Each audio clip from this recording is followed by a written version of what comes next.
3000 കോടി രൂപയോളം ബാധ്യതയുള്ള ഒരു സ്ഥാപനം. ആ സ്ഥാപനത്തിന് വിപണിയിൽ ഇടപെടാൻ ഈ ബജറ്റിൽ നീക്കിവെച്ചിട്ടുള്ള തുക എത്രയാ? 205 കോടി രൂപ. സർ, കഴിഞ്ഞ 3 വർഷമായി കോടികൾ എങ്ങനെ ബാധ്യത വരുത്തി? വളരെ കുറഞ്ഞ തുക അലോക്കേഷൻ കൊടുക്കും, എന്നിട്ട് അതിന്റെ പകുതി കൊടുക്കും. 2021-22 150 കോടി കൊടുത്തിട്ട് കൊടുത്തത് 75 കോടി. അവർക്ക് ബാധ്യത 800 കോടി രൂപയാണ്.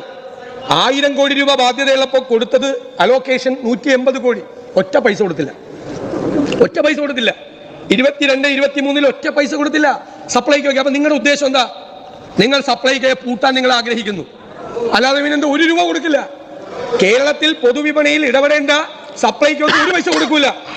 സാർ, കൊടുത്ത പൈസ പറഞ്ഞല്ലോ, കൊടുത്ത പൈസ ട്രഷറിയിൽ നിന്ന് മാറിക്കിട്ടില്ല.